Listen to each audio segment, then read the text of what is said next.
And we are live. What's up, people? Your favorite fat man, Uncle Fatty, here alongside me tonight.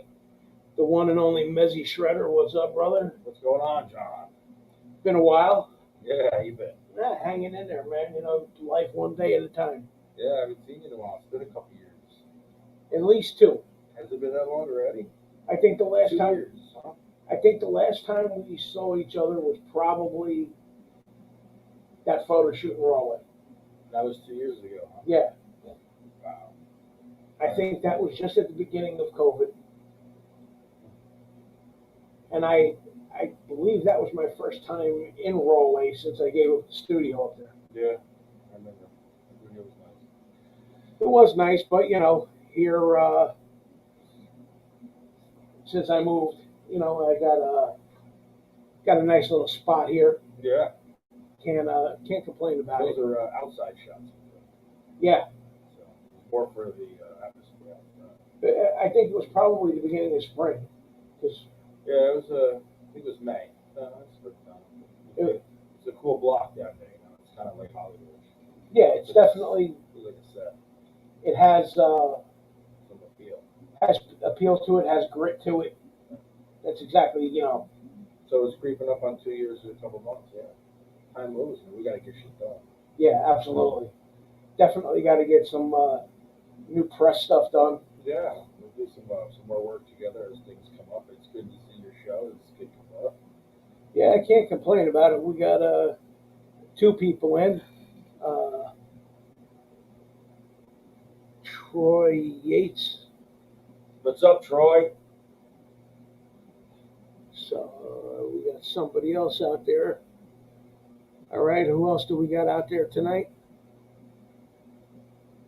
Just so we got three now. All right. Excuse me. So anything on a possible genocide soldiers reunion? You know, genocide soldiers is a funny topic because some people I talk to say, you know, keep going. And then I get a lot of people that say, I don't know, Mezzy. I've heard a lot of people tell me now the war and everything, don't mention genocide. And I'm saying, why not? My people went through genocide. I don't want people to forget it because some people denied it even happened. So Right. that's like saying denying that any of the Jewish people went into camps. Just because Right. you didn't see it doesn't mean it didn't happen. That's exactly right. So my whole genocide soldiers thing was to show everybody that, you know, Armenians went through a genocide. They were walked to death by Turkish Right. military, you know. And so that was just my whole thing was we're genocide soldiers, you know, for pushing on, carrying the, you know, Armenian medal. More like it's, you know, not how hard you hit, just how hard did you get hit and keep going. I just, you know, not that I go around saying anything, but when people say, where'd you come from the name? I'm like, hey, you know, genocide soldiers. To remember the Armenians who died in the genocide, you know, so they don't never forgotten, because they should never be forgotten for what happened to them. That's exactly We don't forget about everybody else, so why should they be forgotten? So that was my thing. We had some European labels interested in the music when we started a couple years ago. Our bass player Carlo worked with Overkill for 10 years. Backline Tech. right. So he was in Liege Lords, signed to a nice label overseas. And, there was some label controversy with the name, so the band's I'm gonna put it back together. I just don't know. I like to keep the name. Right. I like controversy. I like attention. There's no such thing as bad publicity in my book. You Right, know? exactly. All press is good press. Yeah, so I'm proud of the name, even though some people say it's risky. It's risque. I don't care. I'm proud of it. And I'm proud of being 100% Armenian. And so I just, you know, it was my way of just honoring those people who died. But anyway, with that being said, yeah, I'd like to put the band back together. You know, I know it's me, and you know maybe the bass player will get back in if I can find a really talented drummer and vocalist who's in control of what they do real well. And, Speaking of drummers, back together. Speaking of drummers, I got my buddy Lee Nelson on here with us tonight.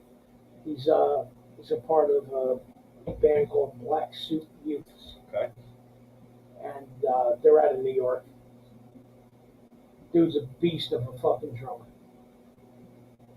Beast. I mean, he's like ferocious. Yeah, like hard hitting, crazy. Like used to with Jack well together. As Still got Mr. Yates out there.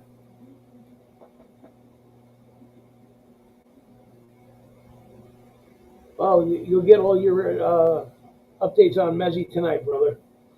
We're here for about another 55 minutes. Ask any questions you'd like. We're here to I'll take them. we're here to talk. We're here to we're here to Your band need a solo? I'll give you I'll do solos for you. you know something. Your band want a solo? Yeah, matter of fact, do what you do, brother. Give me What do I do? yeah, Eat cereal? oh, that too. But you know, I eat buffets, so I'd say give me So you want a couple of notes? yeah. How many? 4?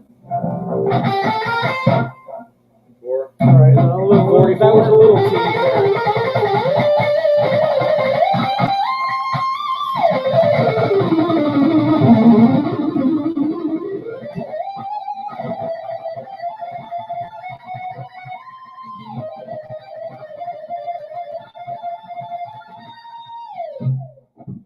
See, that's what I'm talking about. Well, you know, in all fairness, this guitar plays wicked. Good old fashioned shred. You know what I mean? Yeah, well, you need a good guitar to do that on all fairness. So, That's true. this is a pretty wicked machine that we built down there. I'm very proud of this. I'd have to say, you know, matter of fact, I think this is probably like the third time that I've seen this guitar in my lifetime. I think you probably had it about a week when we did that one shoot in Norway. Yeah, I just got it. I just got it. Yeah, then because my friend Rick Giarmo was there with us that day. Yeah, I remember that. And He had that awesome guitar with that swirl job on it. yes, Now that guy could do some tough, man. That's awesome. was it that yellow? Yes, I love The that. SG? I think it was the SG. It was the yellow. Okay, yellow because blue top, that Ibanez that I have back there, right? that was a part of the same batch. Oh yeah. Like he dipped that SG, then probably a couple minutes later he dipped that one. Oh, very nice. That was my I call that my garbage can guitar. Gotcha. Because I pulled everything out of a garbage can, some kid's house in Tom's River that was selling it Oh yeah. for like $25.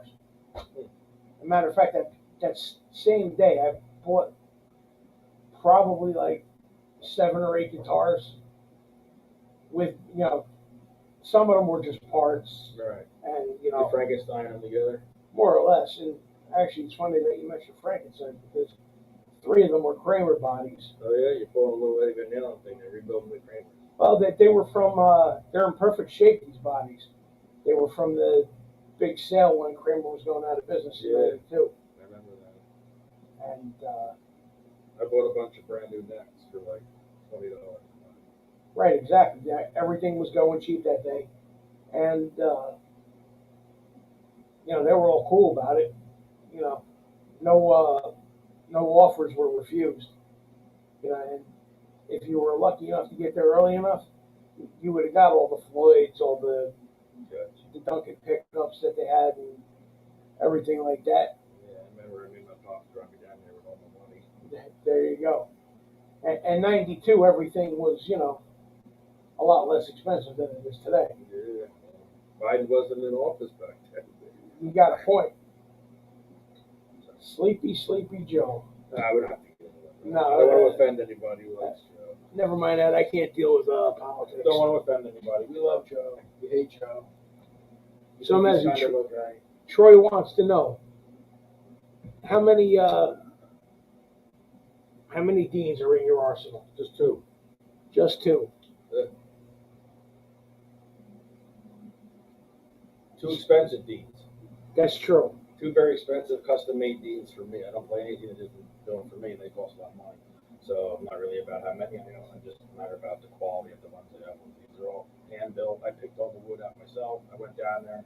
Right. I picked everything out. I got the weight to be what I wanted, the colors, the darkness, the Yeah. shades.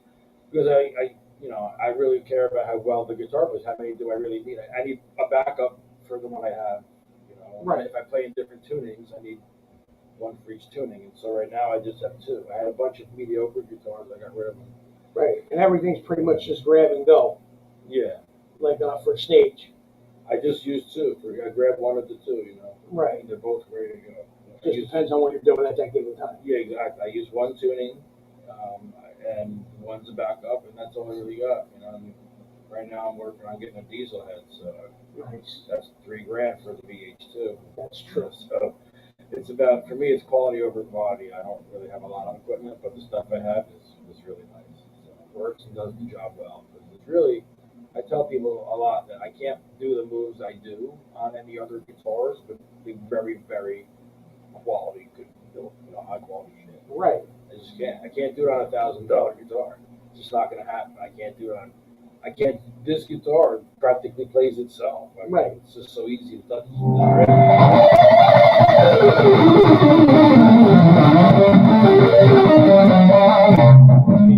There's no other guitar. Right.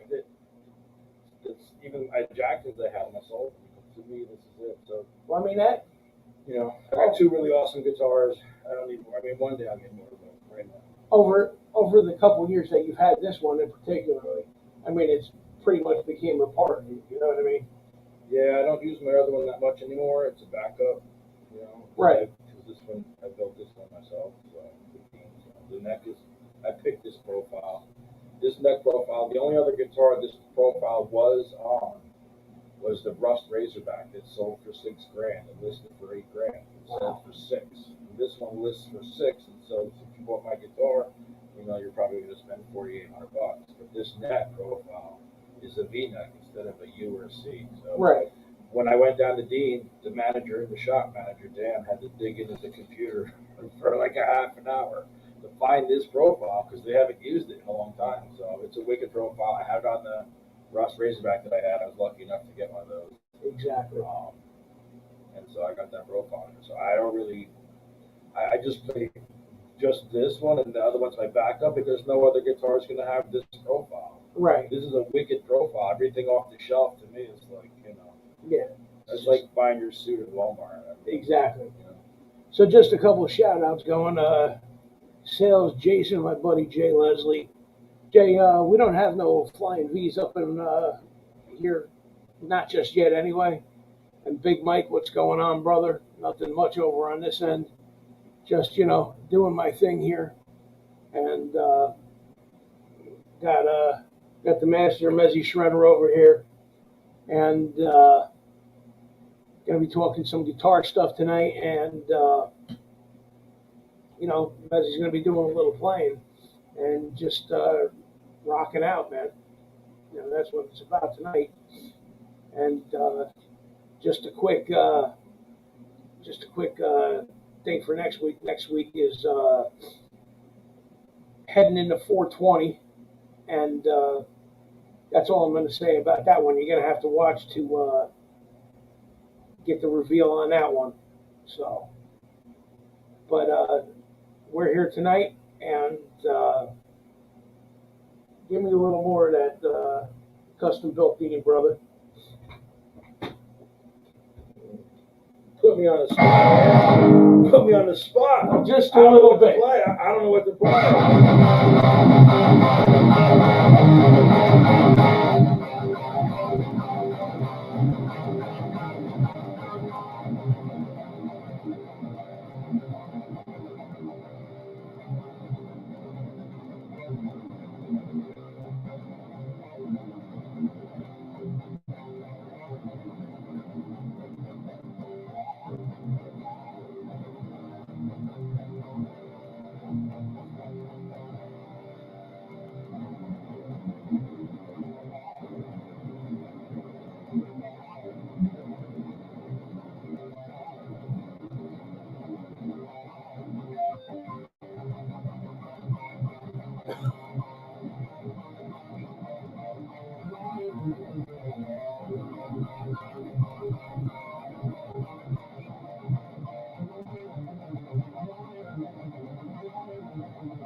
tonight. That's all right. Shit's killing. Oh. Fucking guitar's a beast, man. I mean, Listen, as long as we got batteries on the camera, we're good. this thing does, well, this pickup we built out of D&D. If I took this thing out, took the pickup cover off the back, you can see that we designed it ourselves. Right. Down there, and I was asking for a different style pickup than what I had on my other guitar. Right.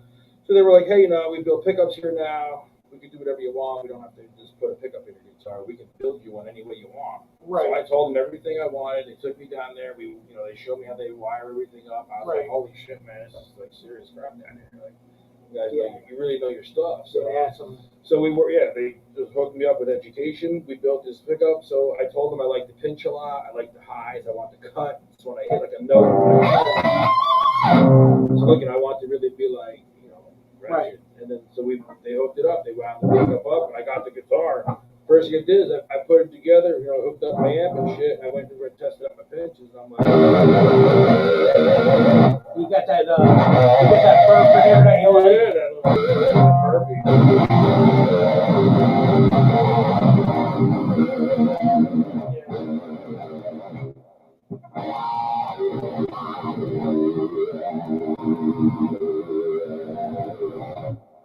It's just incredible. Then everything's great when you're in the midsection. Very clear and articulate. And that's on the bridge pickup. That's great. When we get to the neck, it's just so smooth. This is their famous DMT time. Right. This is the pickup that Dimebag would have used if he was still alive. Right. They made it for him, but he never got to use it. So it's called the DMT. This is DMT is Dean. Right. But this is the Dimebag pickup. The thing is fucking tough. It's insane how warm this pickup is.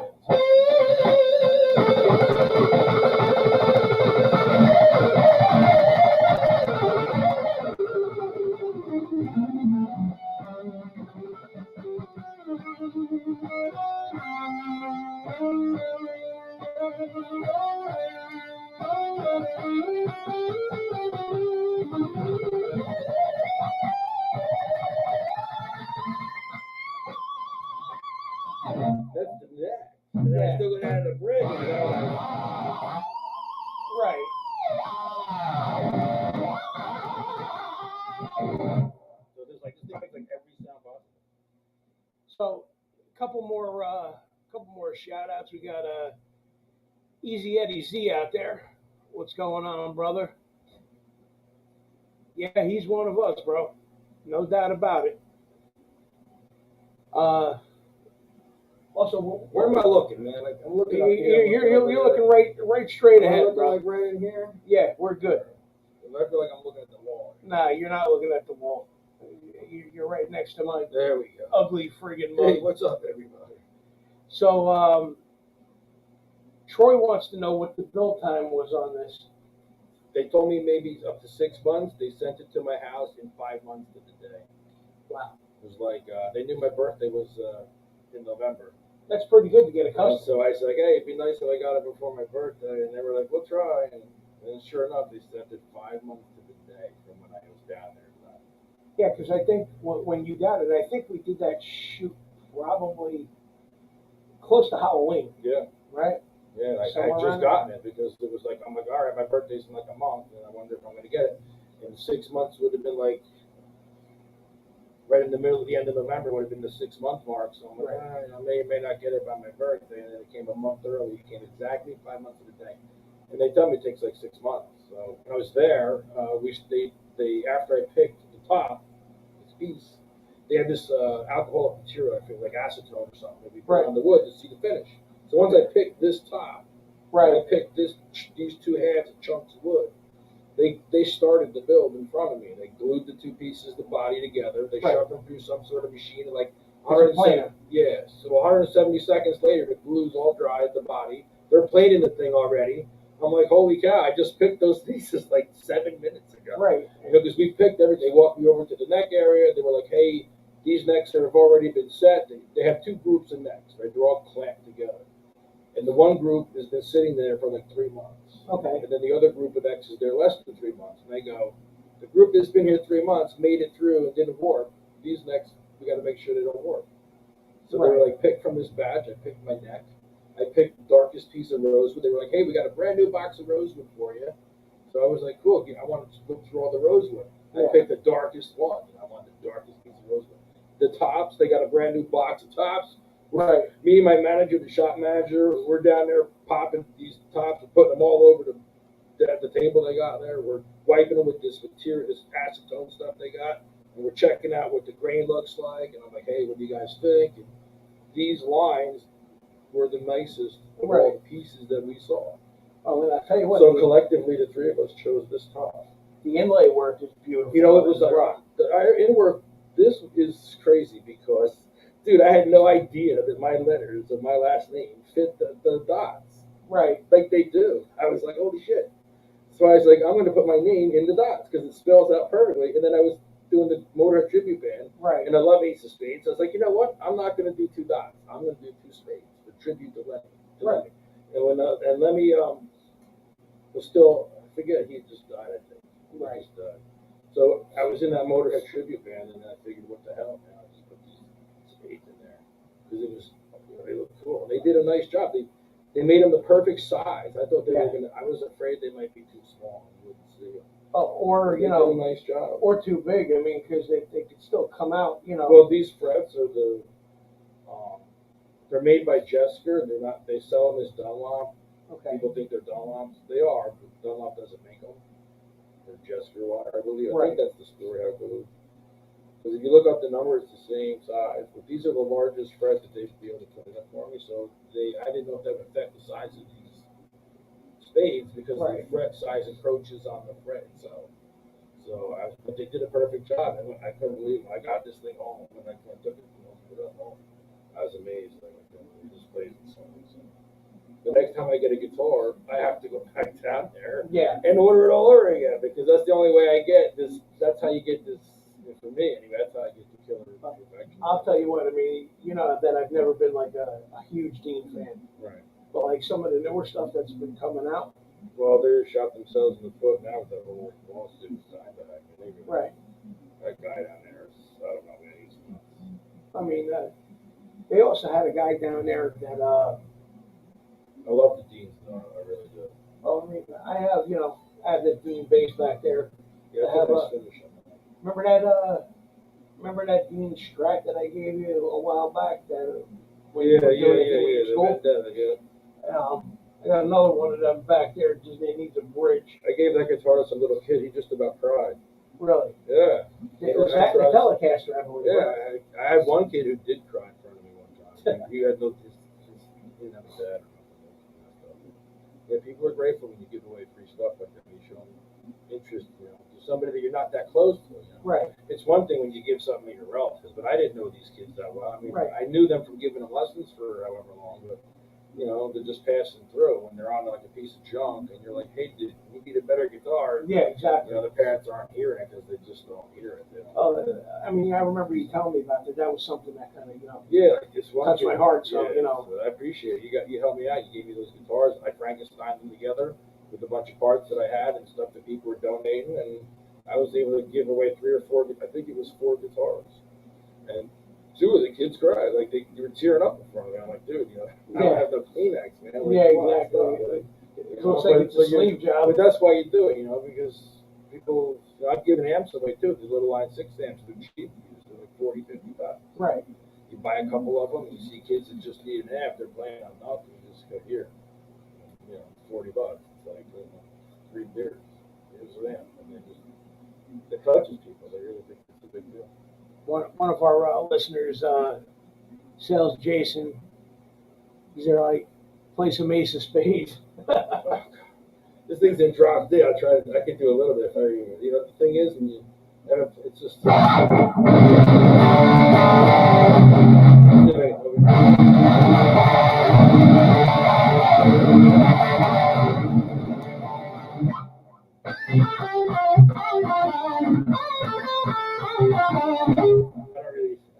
Yeah, I hear you, brother. It's like cool. The details of the songs are gone. I hear you. If I'm not playing them for 3 or 4 years. We also got a good friend of mine, former former coworker Steve Flacco. He's another fellow guitarist there. Let's bust out some Yeah, jams. somebody teach me something, man. Tell me something. Like, somebody give me a lesson real quick. Show me how to play. Yeah, teach Mezzy. Go ahead. Teach me something. Somebody teach me something. Yeah. How do I play the diminished chord? Anybody know any? I couldn't Any tell you. diminished scales? I heard of the diminished scales. Anybody know how to play it? Yeah, I Somebody couldn't tell tell me you. how to play that real quick. I couldn't tell you. It's not. What is it? I don't know. What is diminished even mean? Is that Greek? I don't know. Some kind of foreign. I always wanted to play the diminished scale. I never learned how to play it. Oh, I always wanted to play stuff like how you play it, like real quick, but the fingers, not long enough, and they don't correspond. Yeah, no, I know. My fingers are fat stubs, man. I saw Paul Gilbert, and I was like, I'm never gonna play like that. Wow. But it's not, you just practice. You find your own thing. You do your own thing. That's how it works. So, growing up, and I got a little older, and I'm like, I don't want to sound like my else anyway. Right. Well, you created yourself. Yeah, that's what I was. Like, I like playing I like cover tunes growing up. They're fun to play. I'm not going to say they're not. Right. They're still fun to play this day, but writing your own shit and having your own identity is, to me, that's the most fun. I mean, But I understand it's not fair. at some point in life, you're gonna obviously reemerge out there, and Yes. Going to reemerge. if Carlo and yourself are gonna do something soon. Yeah, I send my kid. I do send my press kit out to management companies. Hopefully, if they ever need anybody. Yeah, exactly. So I just started sending it back out. So see what happens. Now, what are you doing? Digital presses or? Yeah, I have an electronic press kit with a video. It's really just a 5-minute press kit of 5 minutes of video, all the steps planned together. That was something that you actually posted the other day, wasn't it? Yeah, well, I don't know. Did I actually put my press kit up? I don't know. I might have. There was something. But Like that. Sunset Capone did it for me. So, Okay. So if you guys don't know who he is, you need to check him out. 'Cause he is probably one of the next big up and coming artists. That dude is no fucking joke.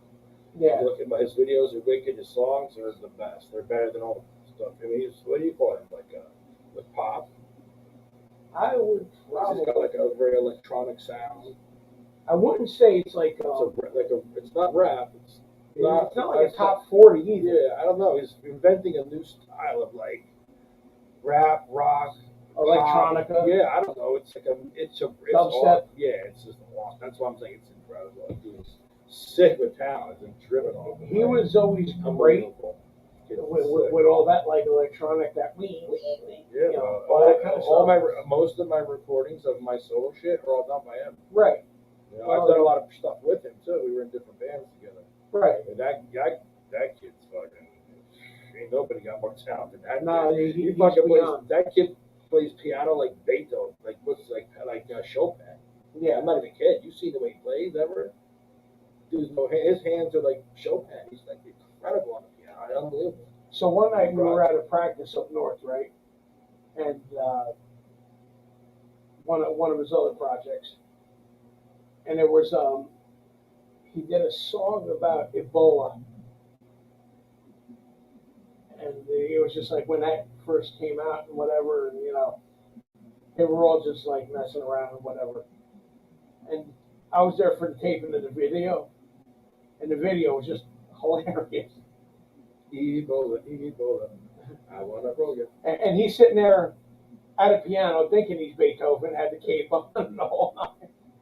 I've never seen anybody play more instruments as well as he does. He wrote an incredible guitar album with the band Stillface. I still tell him he should push it. Right. But his new stuff is just sick. It's ahead of everything everybody's doing. He's going. Stillface stuff was great. Yeah, but he's got crazy talent. That's why I was willing to play with him. Right. Now, his solo stuff is unstoppable. Nobody's doing anything like it. And anything close to it, he's just doing it better. I mean, it's crazy. Yeah. His vocals are sick. His lyrics, that's the thing that impresses me is a lot of times people just throw lyrics together and throw up the beats, and then you just accept whatever bullshit lyrics they are. Right. This dude's actually got meaningful lyrics that everybody relates to on a daily basis. So it's like, how do you not like the music? When the music is good and the message relates to exactly what you're going through or went through, you relate to it. Right. Instead of just recognizing some lame-ass lyrics that don't even make any sense. You can't keep listening to that a million times. But his shit will never get You'll never get tired of hearing it in 10 years from now because it's still going to hit you. I'm thinking when the you new listen look to it. too. What's that? I'm thinking the new look too. Yeah, you notice what color his hair is? I you see seen his what's it, 15-inch spike on his head? Yeah. I think it's green. Oh, I shit. thought I saw it. I mean, I could be. I'm not going to bet $1,000, but I thought it was green at one point. Well, And knowing I thought him, to myself, he's got my color. knowing him, I wouldn't doubt it. Yeah, because me and him are. I think we're soulmates, like another lifetime.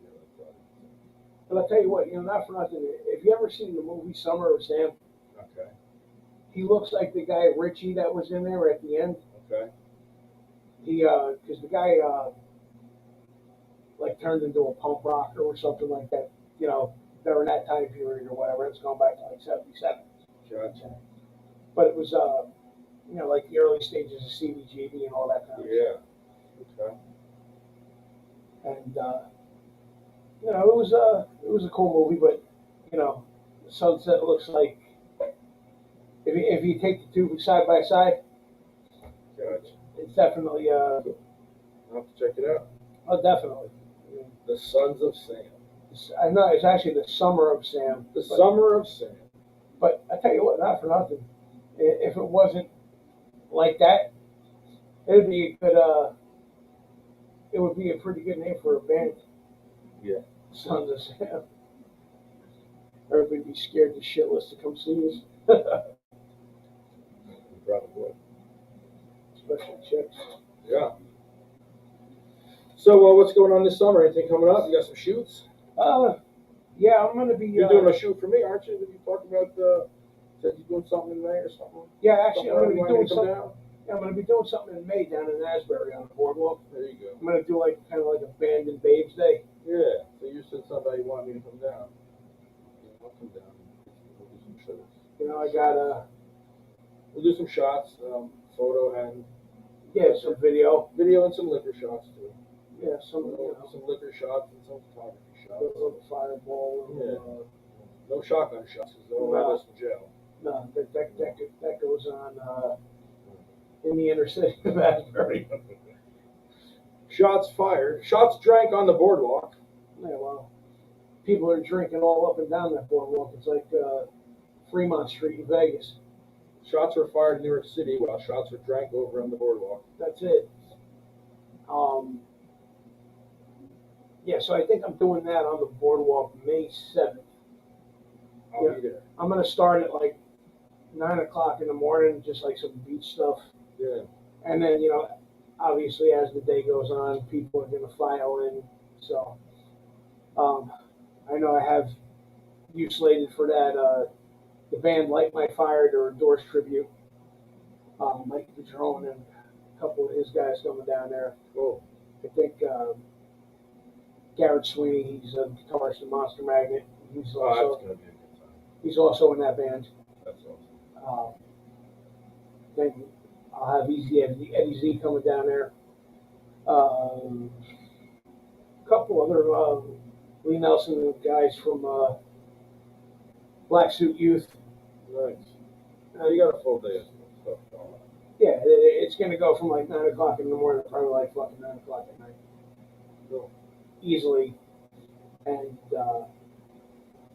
what I'd really like to do is try and get us in touch with Kyle Brindle over at the Snow Pony and see after we're, done doing what we do, get a couple of guys over there for a jam, Yeah. It'd be nice. Snow Pony's always a good time. Oh yeah. The backstage outside. Yeah, that summer stage that they have. It's nice. Remember, a couple of years back, I was actually over there. I went to go see the Go-Go's. Did you? I saw a few people there. I saw Southside Johnny there. I was actually hanging out drinking with Linda Carlisle Oh yeah. at the outside bar before they went on. She went on stage shit-faced. Yeah, it's been a while since I've been to shows. I'm starting to go back just a little bit at a time, Viruses. I've had it already, so I don't care. Yeah, exactly. I mean, Dingbats is starting to have a full schedule again. Yeah, I've been hanging around the outside of that place. I have more fun outside than inside. Oh, I'm sure. And I go to Dingo's a lot. In fact, I was going to mention to you that the guitar case that I brought here today, was touched and was given to me by Chris Holman. Really? I won that guitar case in a contest with the guitar. I won a Dean Flame from him at Dingbats in 2018. I think it might have been. God rest his soul, bro. Maybe it was 17. I don't even think it was 17. What a good guy he was. Yeah, it was awesome. So I was hanging out, walking back and forth between Dingoes and Dingbats, and I was with this girl that I met there. So until I met her, I was hanging out more at Dingoes. Right. Because I could hear her in there. Yeah, they should kick it a little bit. I was getting drunk over there because the drinks over there people were buying them for me. Right. So I wasn't over it. I was going back and forth, but I really didn't settle into Dingbats yet. It was only like 10 o'clock. Yeah. So I was just eating still. I was over at Dingo's. I'm eating, drinking. I'm with this girl that I met. Well, nothing really starts over there until like 11 o'clock. I wasn't like a fucking opener fan. I don't give a shit. So I was waiting for whoever was. I hang out there all the time, regardless of who's there. Yeah. So I don't pay. I get the free pass or whatever. I don't really pay. Right. So I was hanging out back and forth, and I had just made my way to Dingbats for the first time. It was like 11:30, 11 o'clock, or 10 to 11 or some shit. I don't remember. But anyway, Chris said to me, "Hey, Mezzy, you gonna buy a ticket to this raffle? They're raffling off 2 guitars, 2 Dimebag guitars." Right. I was like, "What?" I hadn't been in there yet. He's like, "The raffle's going off in like 20 minutes. You gonna buy a ticket?" I'm like, "How much are they?" He's like, "They're $20."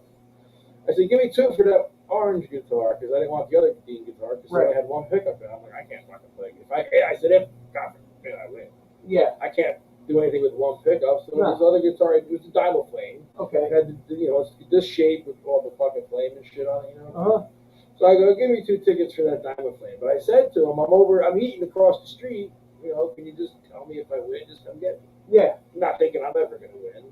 That's why I was like, I'm going to be over there. I'm not going to. I'm not going to be, paying attention to this raffle because I probably ain't going to win the thing. Right. But that night, I think that was the night that I gave away. I went to Dingbats with like 103 shirts. Right. It all said, "Mezzy gave me this shirt because he knows I'm awesome." So I made a bunch of them up. They were like $3 a piece. Right. Brought 100 of them with me to Dingbats. I think the week before, or 2 weeks before that, gave them all away. Right. And Chris was there, I think, that night. So he knows I gave them shirts away. And then he said to me, so he actually comes over to Dingo's. I'm on the outside. I'm outside the front. Right. Hanging out. But there's a lot of people out there because now it's like 11 o'clock at night. Right. So he's like yelling something across the street from Dingbats, and I can't hear him. I don't even know if he's talking to whoever. So I'm just like listening to him yell, and we're all like, "What?" Then he yelled my name, I guess, and I didn't hear that, but somebody heard it. And so I heard somebody yell, "He's calling you." I'm like, "What?" They're like, "Now I'm like all the way at the bottom of the bag. I'm in the bag, I'm all the way at the bottom." I'm like, "What?" They're like, "Dude, fuck, Chris Hogan, he's right there. He's calling you." I'm like, "Where the fuck is he?" He's like 15 feet from me. But there's all these people out there I can't see. But he's trolling this guitar case across the street. And he's yelling to me that I won. I'm like, "Holy fuck." I'm like, "You actually are bringing that thing over here?" Because I really won. He's like, "Yeah, you won." So I won the guitar. And I was like, "Oh, shit." So he gives me the guitar. I'm like, "Holy fuck." Like, I can't believe it. But he says to me, he goes, "Mezzy, you're like the nicest fucking guy, man." He's like, "All those shirts you gave away the other day," he's like, "that's just karma coming back to you. That's why you won the guitar." Because I didn't even know about this raffle until like 20 minutes before it went off. Because I was across the street. I couldn't even believe I won the thing. I was like, "You got to be fucking kidding me. I won that thing." So I played it for a while. I beat the crap out of it. And while I was pulling on the bridge, trying to I was just in the middle of it, really working that whole. And then to get that without a pick, to be like this. To get that whole vibrato thing going. Yeah. I was pulling up on the bridge trying to get a different sound or something, like holding it by the bridge, and and the fucking thing it cracked. Oh shit! I cracked the wood where this bolt goes in. Oh man! So the fucking bridge kind of started prying out of the guitar just a little bit. It went all out of tune and everything, and I was like, "What the fuck?" Then it was all I could see. It was all loose and split. I'll tell you what. what. I just sold it for parts. I kept the case. That case is from Chris. And Patty was there too that night. They came to me. They're like, "We can't believe you won, Mezzy. You can't believe you won." I said to Patty, just hold my stuff. She was holding my money or what. I had her hold something for me when I went across the street. So I'm like, hold my tickets. That's what I said. Okay. So she held my tickets for me in case I won because I was across the street, not thinking I'd ever win. Yeah. And then they came across the street. I was fucking going, holy shit. So So that's cases from Chris. That's great. That's why I'll never get rid of it. Oh no, definitely not. And this thing fits like a glove. Yeah, it fits like a glove. And I got the hard shells for these, but they're 35 pounds each. And this thing is good. This is insane. This thing is 15 pounds, man. Oh, it's like a fucking Zach Wild bullseye. It's incredibly heavy. Yeah, I tell you what, I played one of those Zach Wild guitars. They're like a log. Yeah, the ones at Guitar Center or something. The real ones, the Gibsons, not the Epiphones. No, it's his own brand. Oh, I haven't played those yet. And I haven't seen those yet. You can hurt somebody bad with one of those. Yeah, I know his original Gibson bullseye is like 14.5 pounds. So when I made this one, the shop manager was like, "Are you sure you want to make it that heavy?" I'm like, "Yeah, dude. Tone it's all about the tone." Thing's killing my ass. It's so good. But it's all about the tone. Yeah, so we're just about at the little over the halfway mark here. 42 minutes in, and I'm going to show you my Van Halen chorus. Oh, cool. My old school Van Halen chorus. I came up with I'm thinking I'm going to do a rock band one of these, rounds, and something that's really commercially viable. Right. And so I was like, I love the hair metal stuff, but at this point in time, it just moves too slow for me. I can't do it like that. Yeah, you kind of want something progressive. Yeah, like that was cool shit when I was like 12. By the time I was 18, I was tired of hair metal already. Yeah. I was just like, it's too slow. So today, the chords and the movements are wicked, but it's got to be sped up. So this is like a song, like an idea that I had. It reminds me of Eddie Van Halen. Do it.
Sounds pretty cool. Yeah, it's kind of like a modern version of something you might have heard 30 years ago. I can't do it slow. So, shit like that. And kind of got some, bringing in a newer sound that, I don't hear bands using these chords.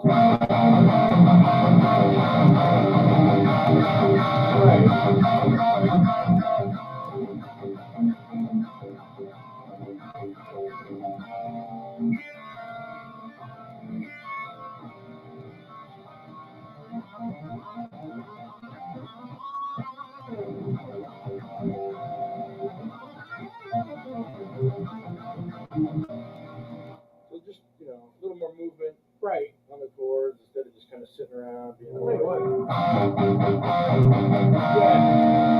That's all 80s shit. It's too slow for me. So I kind of speed it up a little bit more, put a little more oomph on it.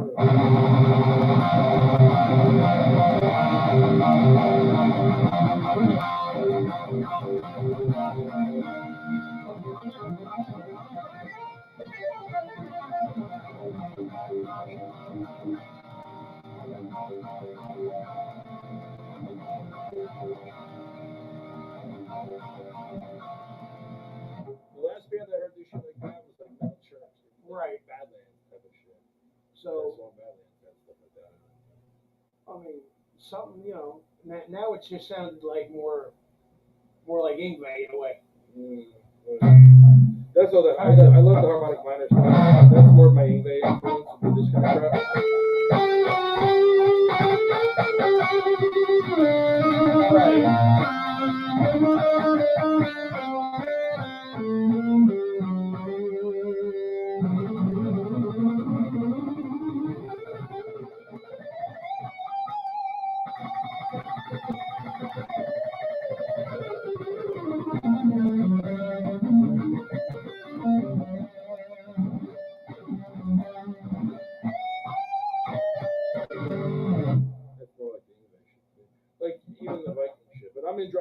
so I can't. Right. I don't get away with it anymore. With just kind of all that stuff is in standard tuning, so I stick to just being in drop C. Everything's more.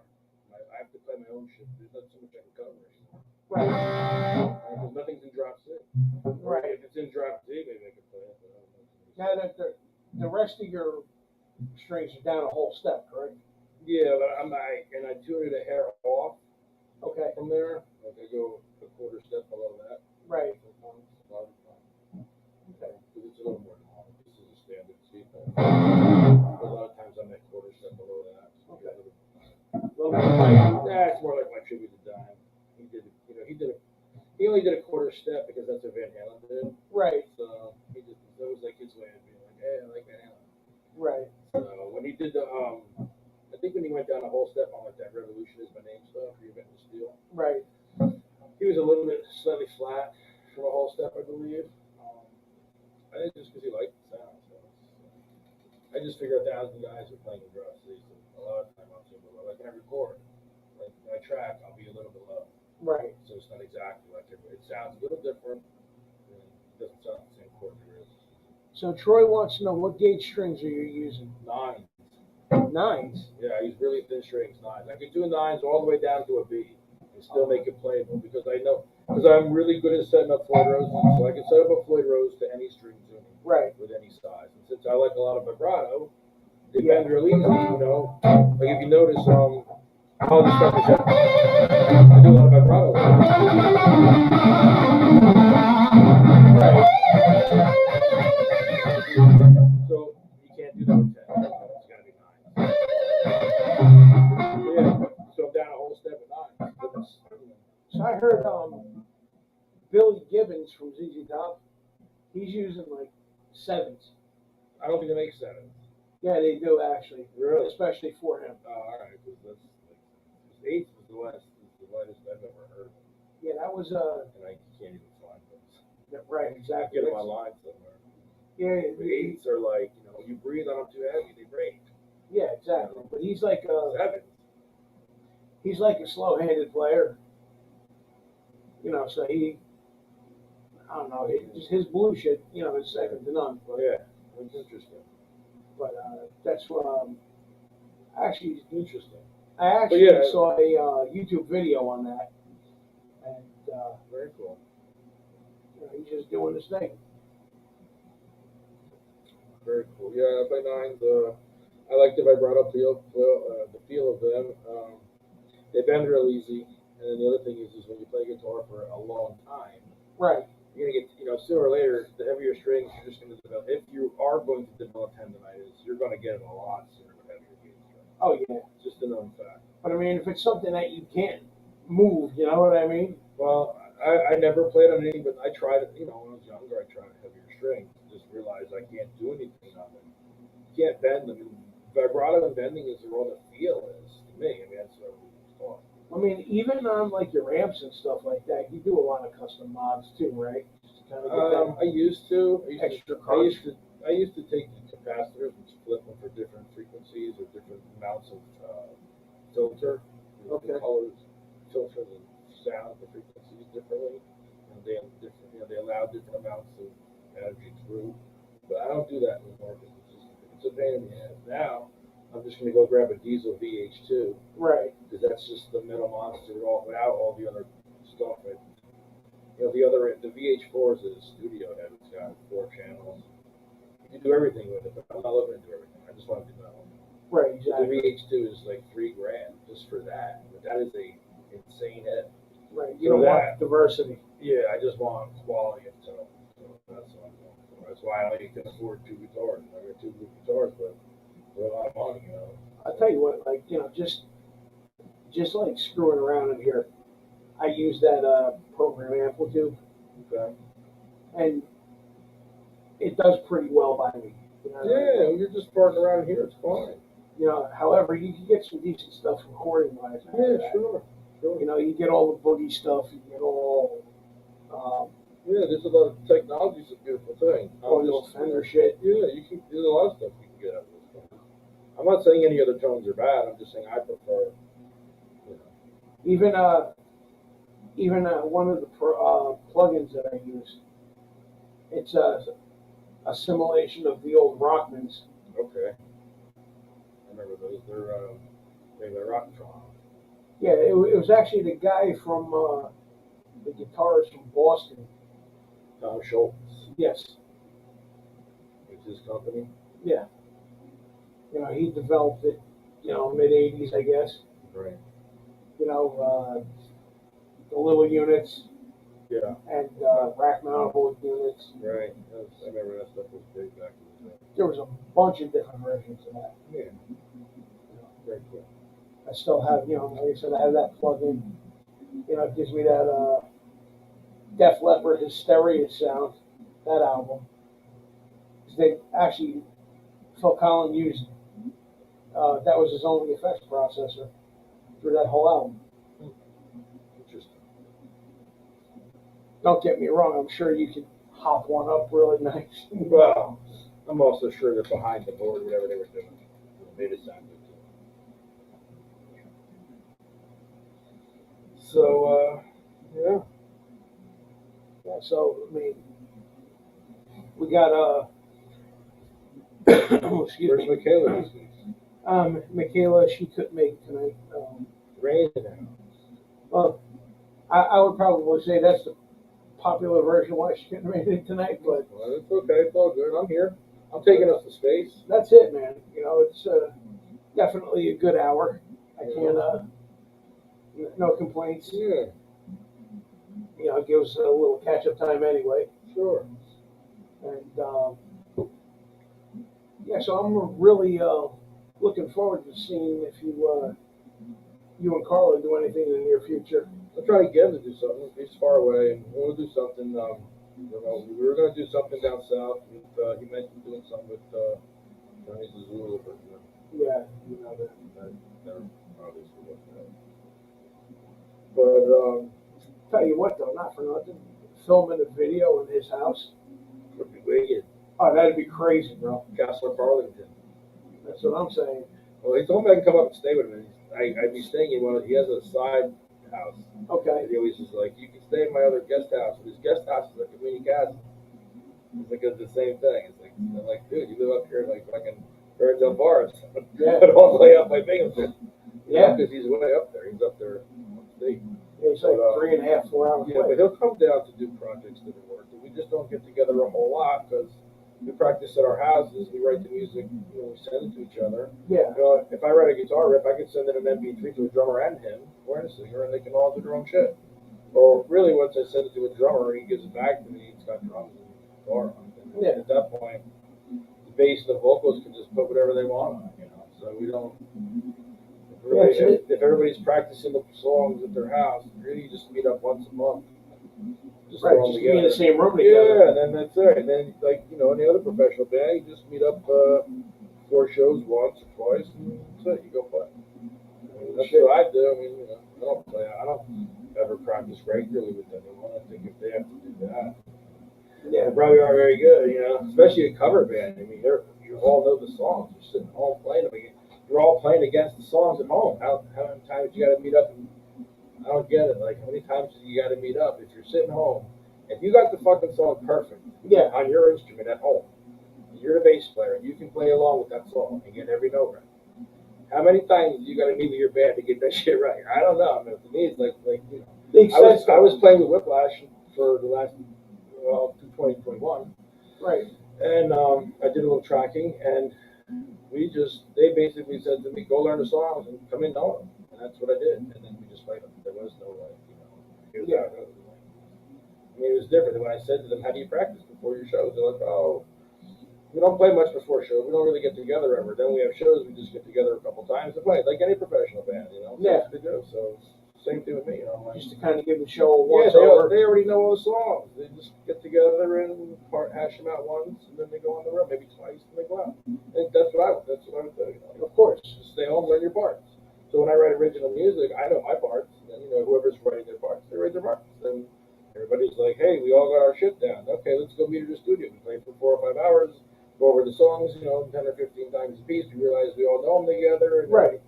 then it's like, hey, when we line up shows, we just get together once, just so there's a little bit of energy built before the show, so that, you know, we get a little, it's like kind of like when a guy burns his tires at the line before he takes off. There you go. Gotta do a little warm up real quick, That's all we're doing. Of course. But I'm not gonna go meet with a freaking band 2 or 3 times a week.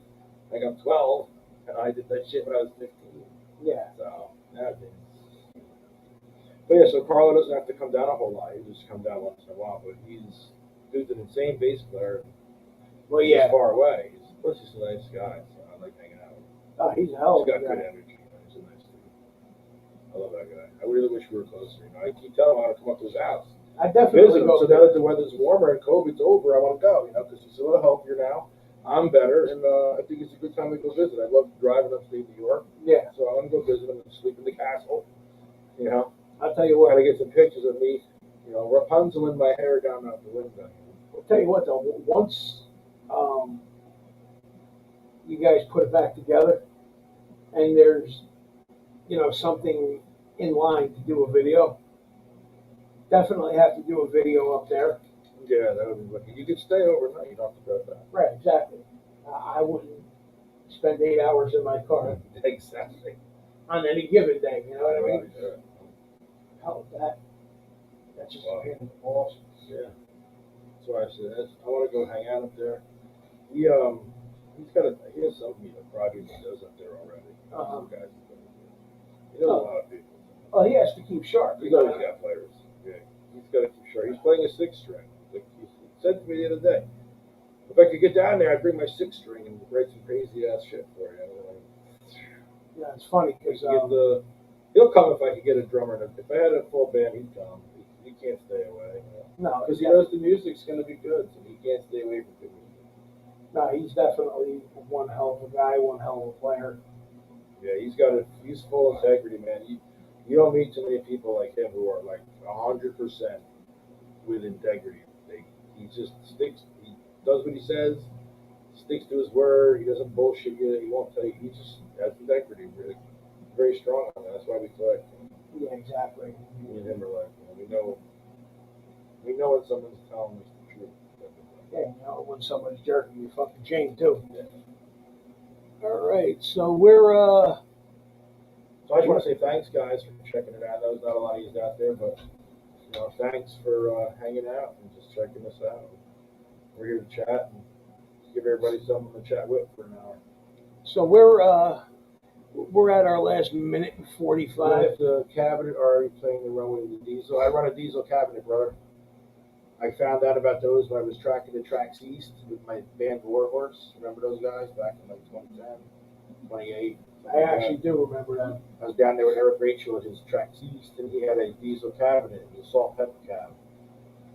I don't even know what speakers were in his cabinet, but I was like, dude, I want a diesel cabinet. So when I ordered it, actually, that's not true. I do remember he had GT12 K100s in it. Okay. And so that's what I ordered in my cabinet. But I wanted white, so I had to order it from Germany. But I have a diesel cabinet. I striped it in green now. I think it's black and green. Not white and green. It's black. I think it's black and green. It's a diesel cab.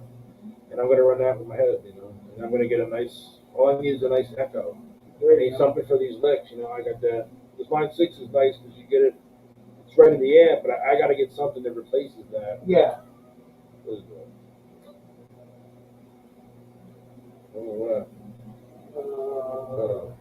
Technical difficulties. Please stand by. This is this here. It's always the same thing. So, what was I saying? I'm saying something about something. I don't know, man.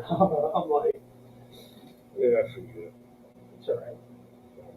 Maybe Troy, what was I forgot. I blacked out there too. What was that? Anyway, we're gonna probably be running about 2 minutes over. Anyway, We'll give like you a exit piece here. I'd like to thank my brother here, Mr. Mezzy Shredder, for coming down tonight Yeah. on a rainy shit night. And we're going to be back next week with the 420 extravaganza over here on the Funhouse.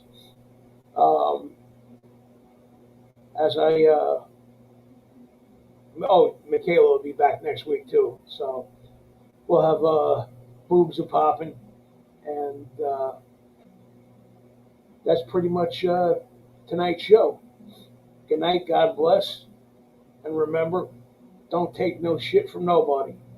Mezzy, play us. Yeah, I like talking gear too, bro. And yeah, man, I love the Motley Crue style too, bro. I love the old school. First two albums are my favorites by far. I don't know what they did after that, but I just like the first two. You're right. And yeah, I'll give you a quick little thing real quick.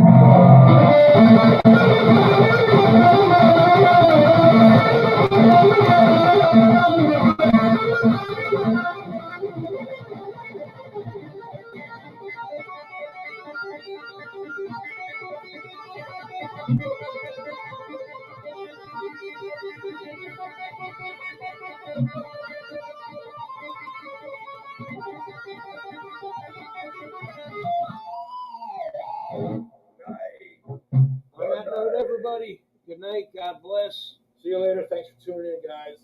See everybody next week, 9 p.m. Peace.